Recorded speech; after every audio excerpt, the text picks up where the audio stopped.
안녕하세요. 안녕하세요. 당신이 만약 내일 죽게 된다면 제일 맛있는 음식을 만들어 먹을 것입니다. 제가 만일 내일 죽게 된다면 여행을 가고 싶습니다.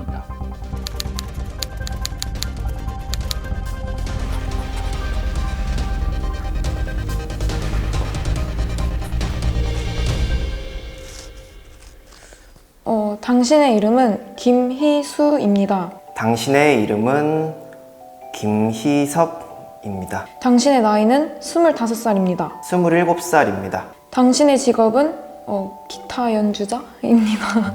배우입니다. 당신의 고향은 경기도입니다. 서울입니다. 저의 이름은 엄기영입니다. 저의 나이는 29살이고요. 저의 직업은 요리사입니다. 네. 저의 고향은 경기도입니다. 어렸을 때 부모님이 이혼을 하셨어요. 아버지가 저 어렸을 때 이렇게 좀 저에게 손을 대셨거든요. 당신이 싫어하는 음식은 당신이 싫어하는 음식은 오이입니다. 마라탕입니다. 당신이 좋아하는 운동은 달리기입니다. 축구입니다. 당신은 이성을 볼 때 먹는 모습을 첫 인상을 중요시합니다. 당신이 좋아하는 음악 장르는 발라드입니다. 당신의 핸드폰은 갤럭시입니다. 아이폰입니다. 당신이 만약 내일 죽게 된다면 혼자 여행을 떠날 것 같습니다. 제일 맛있는 음식을 만들어 먹을 것입니다. 제가 싫어하는 음식은 파입니다. 제가 좋아하는 운동은 축구입니다. 네, 달리기도 포함되죠. 네. 제가 이성을 볼 때 인성을 중요시합니다. 제가 좋아하는 음악 장르는 락 발라드입니다. 네. 저의 핸드폰은 아이폰입니다. 제가 만일 내일 죽게 된다면 여행을 할 것입니다. 그때는 아버지 나가는 소리 듣고 그때 밥 먹고 그리고 방에 들어와서 문 잠그고 게임하고 그래서 맨날 먹고 게임하고 하다 보니까 지금은 되게 말랐는데 그때는 좀 살이 좀 쪘었어요. 친구도 별로 없고 되게 외로웠어요.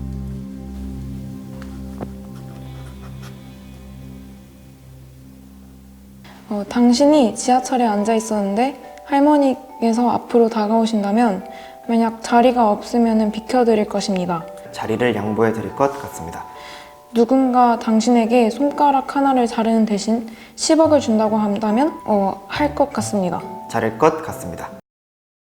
인간의 3대 욕구, 성욕, 수면욕, 식욕 중 하나를 포기해야 한다면 당신은 수면욕을 성욕을 포기할 것입니다.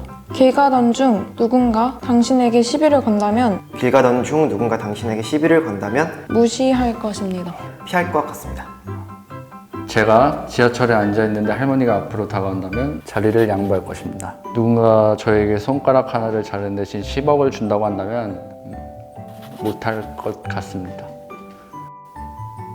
인간의 3대 욕구 중 하나를 포기해야 한다면 저는 성욕을 포기할 것입니다. 길 가던 중 누군가 저에게 시비를 건다면 무시할 것입니다. 제가 손가락을 자를 것 같다고 하셨는데 이유가 뭔지 알 수 있을까요? 일단 손가락이 10개인데 이게 준다고 하는 돈이 10억이기 때문에 하나를 잘라도 그 생활에 전혀 지장이 없기 때문에 만약 저 같으면 10억을 받을 것 같아서 그래서 자를 것 같다고 대답했습니다. 네. 어느 날은 제가 이대로는 안 되겠다 공부를 좀 시작했던 것 같아요. 근데 재수도 했고 뭐 운동도 해가지고 그래서 살도 빼고 좋은 뭐 대학교는 아니지만 재수를 해서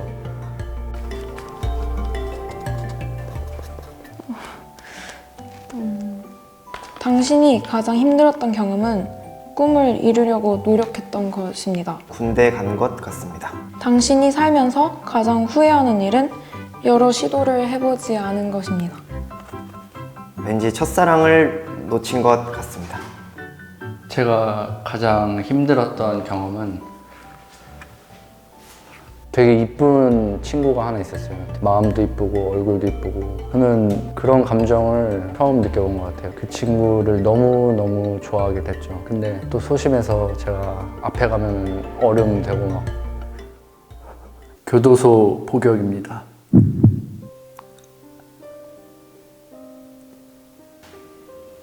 제가 살면서 가장 후회되는 일은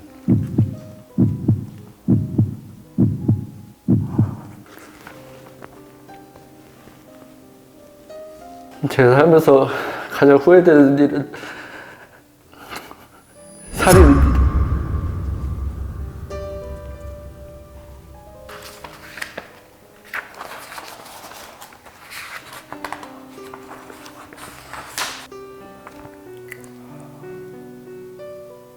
어떤 이유로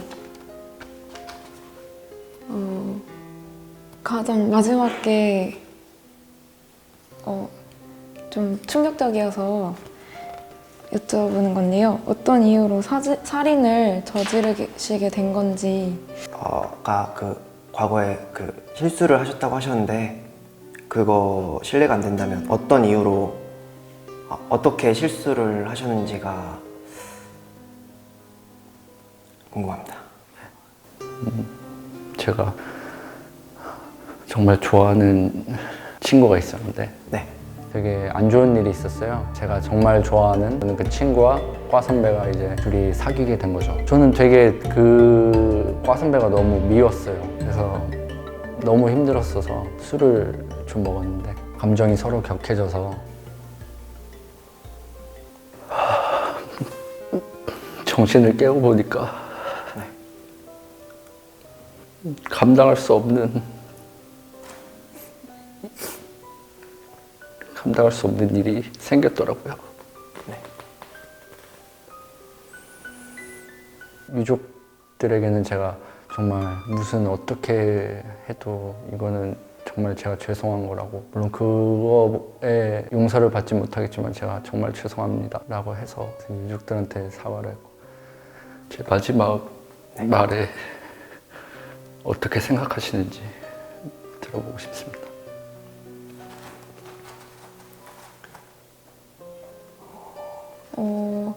일단 술을 먹고 충동적으로 행동하신 거는 저는 좀 이해가 가지 않고, 저도 좋아하는 여자가 있었고 사귀었도 봤는데 만약에 그 여자친구가 다른 남자와 함께 막 웃으면서 막 놀고 같이 있는 거 보면은 진짜 화가 나고 그럴 것 같은데, 그렇지만 아까 제일 후회되는 것 중 하나라고 말씀을 하셔가지고 그래도 뭔가 스스로 반성을 하고 계신 것 같아서, 반성하고 계신 모습은 좋은 모습이라고 생각합니다. 잠깐의 실수였지만 좀 너무 다른 사람에게 조금 더 신중하게 또 생각을 하셨으면 좋겠다는 생각이 들었습니다. 그래도 지금은 교도소 다녀오셨으니까 네, 이거에 대한 거는 정말 아닙니다. 감사합니다. 말씀해 주셔서 감사합니다. 네. 혹시 그렇게 말씀해 주셨는데 그런 사람이 친구가 될 수는 있는지? 될 수는 있겠지만 만약에 또 다시 그런 일을 저지르신다면 그때는 평생 친구가 될 수 없을 것 같습니다. 저는 제 동네 친구들이, 제일 친한 친구들이 만약에 그런 살인이나 뭐 어떠한 이유로 교도소에 갔다 왔어도 저는 연락을 계속 하면서 지낼 것 같습니다. 지금 형 앞에 계시는데 절대로 이거는 빈말이 아니고 저는 진짜 뭐 빨간 줄 그어줬다고 피하고 그런 거 전혀 없을 겁니다. 네, 진짜 친하게 연락하면서 지낼 수 있어요. 네. 감사합니다. 달라지긴 한 것 같아요. 왜냐면 근데 첫인상도 굉장히 좋으셨고 요리사 하신다고 하시니까 저도 지금 뭐 예전에 요리도 했었고 저도 그래서 가깝게 느껴지고요. 처음에 뵀을 때는 아무 생각이 없었는데 그래도 뭔가 사연도 많으신 것 같고 들어본 얘기로 성격을 조금이나마 유추할 수 있었고 그랬습니다. 네, 그 예전에 과거 뭐 실수하셨다고 하셨는데 그런 부분은 저는 몇 년 전 이야기니까 지금은 만약에 이제 앞에 계신 형이랑 나중에 허심탄회하게 뭐 술 한잔 할 수 있는, 연락 자주 하면서 지내고 싶은 그런 사이가 될 수 있습니다. 저는. 초범 인정, 우발적이었던 점, 술에 취했던 점, 그리고 잘못을 많이 뉘우치고 있다는 점으로 감면을 좀 받아서 6년을 실형을 받았습니다. 그리고 나온 게 이제 얼마 안 됐습니다.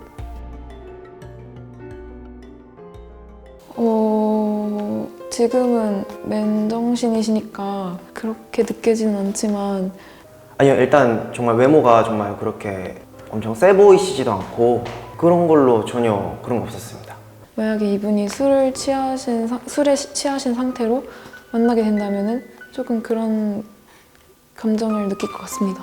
많은 생각이 들더라고요. 더 나아가면 좀 잘 살아봐야겠다. 진짜로 남들을 도우면서 살아보고 싶다 해서 지금은 열심히 살고 있고 작은 식당에서 요리를 배우고 있습니다. 나는 당신을 저는 당신을 평범하지는 않은 사람이라고 생각합니다.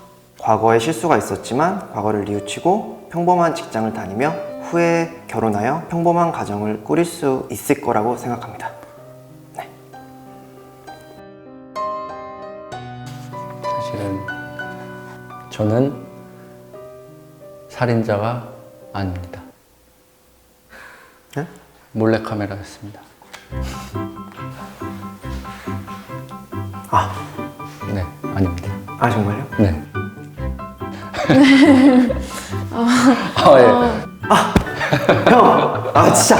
아니 진짜죠? 아니 뭐야 이거? 아이 진짜 아이 놀라셨어요? 아 저는 진짜 그거에 대해서 진짜 물어보기 싫었거든요 이거. 예. 그게 안 좋은 추억이잖아, 기억이잖아요. 아 진짜 저 지금 너무 멋있어요. 진짜 저 너무 진짜 울 뻔했어요. 진짜 마지막 말을 진짜 어떻게 말을 해야 될지 정말 고민 그쵸, 많이 그쵸, 했는데요. 근데 좀 약간 너무 약간 안 좋게 들리거나 너무 과거에 대한 막 그런 거 막 비꼬는 거다 막 그렇게 들릴 것 같아서 아, 그냥 최대한 생각해서 쓴 건데 진짜 다행입니다. 아, 저 진짜 손 떨렸어요 진짜. 아 진짜 손 떨렸어요. 아 이거 프로그램 좋네요. 네. 아 뭔가 저를 약간 돌아보게 하는 거.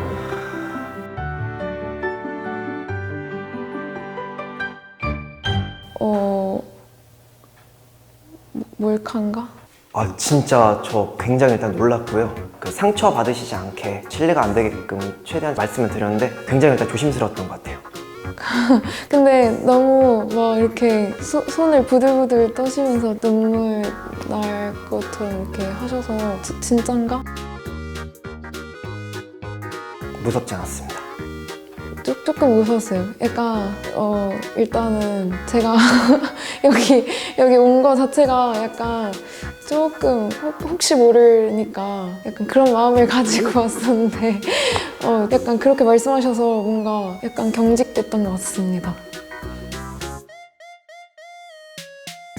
전혀 못 알아챌 것 같아요. TV에서 막 살인마들 그런 거 보잖아요. 막 강간범들이나 그런 씬들 보면은 그냥 주위 그냥 아저씨 평범한 아저씨 분들 같은데 근데 막 얼굴 딱 보니까 살인범이라고 하시니까 TV에서 원래는 평생 불행하게 살아야 한다고 생각하는 입장이었는데 뭔가 촬영을 하고 나니까 사회에서 잘 살아가도 될 것 같다는 생각을 했는데 근데 사회에서 다시 살아갈 때도 평생 반성하는 마음은 가지고 있어야 될 것 같고 또 사회에서 살 때 그런 반성하는 마음으로 더 좋은 일을 헌신해서 봉사하는 마음으로 살아가면은 그럼 언제든지 평범한 사람처럼 살 수 있지 않을까 싶습니다.